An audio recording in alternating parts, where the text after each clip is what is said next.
করছেন জমি বিক্রি, ওরা করছে বাংলাকে বিক্রি, এবং জল নেই তিস্তায়।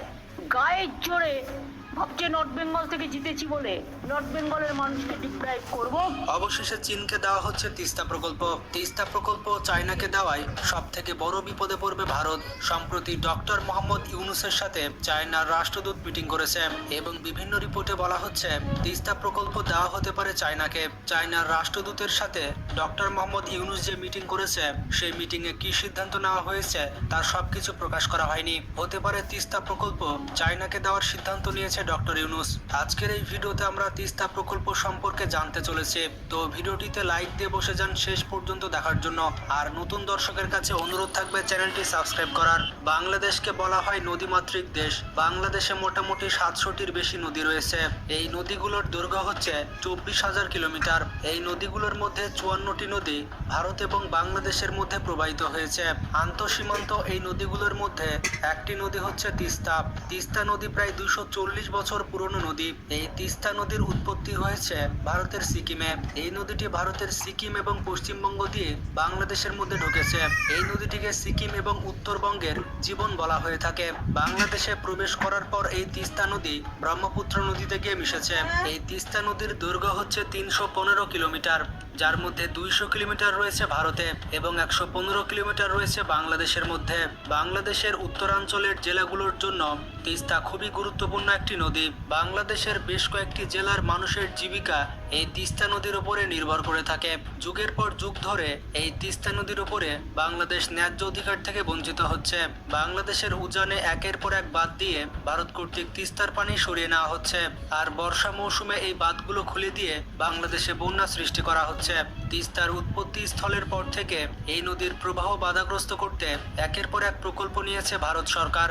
বিশেষ করে পশ্চিমবঙ্গে এই নদীর পানি ধরে রাখতে গজলডোবা বাঁধ নির্মাণ করা হয়েছে। 1992 সালে বাংলাদেশের সীমান্তের 60 কিলোমিটার উজানে ভারত সরকার এই বাঁধটি নির্মাণ করে। মূলত এই গজলডোবা ব্যারেজের মাধ্যমে তিস্তা নদীর নিয়ন্ত্রণ ভারতের হাতে চলে যায়। গজলডোবা বাঁধের মাধ্যমে পানি আটকিয়ে পশ্চিমবঙ্গের বিভিন্ন জায়গায় এই পানি সরবরাহ করা হয়। তিস্তা নদীর ওপরে গজলডোবা বাঁধ সহ আরো অনেক ব্যারেজ নির্মাণের ফলে বাংলাদেশের উত্তরের জেলাগুলোতে হঠাৎ করে বন্যা দেখা দেয়। এমনিতেই তিস্তা একটি বন্যাপ্রবণ নদী। এখন গজলডোবা বাঁধ পরিচালনাকারীরা তাদের সুবিধামতো সময়ে এই বাঁধের গেট খুলে দেয়। এর ফলে বাংলাদেশের তিস্তা অববাহিকা বন্যার পানিতে প্লাবিত হয়ে পড়ে। কোনো বছরে এরকম করে অসংখ্যবার বন্যা হয়েছে। 2011 সালে ভারতের সাথে তিস্তা চুক্তি জোরদার করা হয়। অর্ধশত বছরেরও বেশি সময় ধরে ভারতের সাথে তিস্তা নদীর পানি বন্টন নিয়ে বাংলাদেশ একটি চুক্তিতে পৌঁছানোর চেষ্টা করেও নানা কারণে এর পথ খুঁজে পায়নি। বারবার তাগাদা দিলেও সাড়া দেয়নি ভারত। এই অবস্থায় আর বসে থাকবে না বাংলাদেশ। বর্ষার মৌসুমে তিস্তায় যে ঢল নামে সেই পানি সংরক্ষণের মাধ্যমে এবং কৃষি ও শিল্প কারখানায় ব্যবহার করে অর্থনৈতিকভাবে কাজে লাগানোর পরিকল্পনা করছে বাংলাদেশ। এই প্রকল্প কয়েক বছর আগে নিয়েছিল বাংলাদেশ। এই প্রকল্পে বিনিয়োগের জন্য বিশাল আগ্রহী ছিল চীন, কিন্তু বিগত সরকার ভারত এবং চায়নার সাথে সামঞ্জস্যপূর্ণ সম্পর্ক রাখতে কিংবা বলতে গেলে ভারতকে খুশি রাখতে গিয়ে এই প্রকল্প নিয়ে এগোতে পারেনি। কারণ তিস্তা প্রকল্প চায়নাকে দিলে খেপে যাবে শেখ হাসিনার স্বামী। অথচ উত্তরবঙ্গের প্রতিটি মানুষের দাবি এই তিস্তা প্রকল্প চায়নাকে দেওয়ার। উত্তরবঙ্গের মানুষ প্রত্যেকে চায় এই প্রকল্প বাস্তবায়ন করতে। 2016 সালে চায়নার প্রেসিডেন্ট শি জিনপিং ঢাকাতে এসেছিলেন এবং তিনি একটি পরিকল্পনার কথা বলেছিলেন। পরে চীন ও বাংলাদেশের আলোচনার মাধ্যমে পাওয়ার চায়না প্রায় $1 বিলিয়ন বাজেটের তিস্তা নদীর সামগ্রিক ব্যবস্থাপনা ও পুনরুদ্ধার প্রকল্প প্রণয়ন করে। তিস্তা নদীকে ঘিরে উন্নয়ন প্রকল্পের ব্যাপারে বরাবরই আগ্রহ আছে চীনের। এমনকি ঢাকায় নিযুক্ত চীনা রাষ্ট্রদূত কুড়িগ্রামের তিস্তা ব্যারেজও পরিদর্শন করেছেন। এই প্রকল্পে দেখা যায় তিস্তা নদীর যে প্রশস্ততা আছে সেটা কমানো হবে, অর্থাৎ এই নদীর বর্তমানে গড় প্রশস্ততা প্রায় 3 কিলোমিটার। এই প্রশস্ততা থেকে 0.826 কিলোমিটার কমিয়ে আনা হবে। এর ফলে 171 বর্গ কিলোমিটার ভূমি পুনরুদ্ধার করা সম্ভব। এছাড়া তিস্তা নদী খননের মাধ্যমে তিস্তা নদীর গভীরতা করা হবে দ্বিগুণ। বর্তমানে এই নদীর গড় গভীরতা 5 মিটার, এটিকে 10 মিটার গভীর করে খনন করা হবে। এতে করে তিস্তার নাব্যতা বৃদ্ধি পাবে। নদীর আশেপাশে অনেক সড়ক এবং বন্দর নির্মাণ করা হবে। চায়নার প্রস্তাবিত এই তিস্তা প্রকল্প বাস্তবায়িত হলে বদলে যাবে উত্তরাঞ্চলের 5টি জেলার মানুষের ভাগ্যের চাকা। এই প্রকল্পটি বাস্তবায়ন হলে ভারতের অতিরিক্ত পানি বাংলাদেশের আর প্রয়োজন হবে না। পানির গভীরতা দ্বিগুণ হওয়ার কারণে বন্যার পানি প্লাবিত হয়ে খুবই কম এলাকায় ধ্বংস চালাবে। সারা বছর নৌ চলাচলের মতো পানি সংরক্ষণ করে রাখা যাবে। প্রকল্পে বলা আছে 108 কিলোমিটার নদী খনন, নদীর দুপাশে 173 কিলোমিটার তীর রক্ষা, নদীতে চর খনন, নদীর দুই ধারে স্যাটেলাইট শহর নির্মাণ এবং বালু সরিয়ে কৃষি জমি উদ্ধার করা হবে। এর পাশাপাশি 1,13,000 কোটি টাকার সম্পদ রক্ষা করা হবে। প্রতি বছর 20,000 কোটি টাকার ফসল উৎপাদন সম্ভব হবে।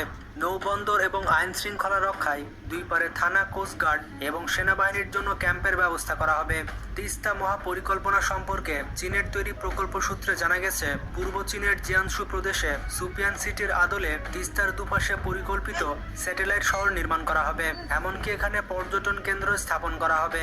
এতে 7 থেকে 10 লক্ষ মানুষের কর্মসংস্থান সৃষ্টি হবে। চায়না পাওয়ার কোম্পানি ইতিমধ্যে তিস্তা পারে নির্মিত এই প্রকল্পটি বাস্তবায়নে নকশা এবং সম্ভাব্যতা যাচাইয়ের কাজ শেষ করেছে। তিস্তা নদী পারের জেলাগুলো নীলফামারী, লালমনিরহাট, কুড়িগ্রাম, রংপুর ও গাইবান্ধা। এই জায়গাগুলোতে চায়নার 3টি প্রতিনিধি দল কাজ করেছে। ইতিমধ্যে এই প্রকল্পকে ঘিরে উত্তরবঙ্গের মানুষের মধ্যে রয়েছে বিপুল আগ্রহ। বারবার তারা এই প্রকল্প বাস্তবায়নের তাগিদ দিয়ে আসছে। কিন্তু এই প্রকল্পে চায়না আগ্রহ দেখালেও ভারতের কিন্তু ব্যাপক আপত্তি আছে। বিশেষ করে দেশটির বিশেষজ্ঞরা এই বিষয়টিকে ভালোভাবে দেখছে না।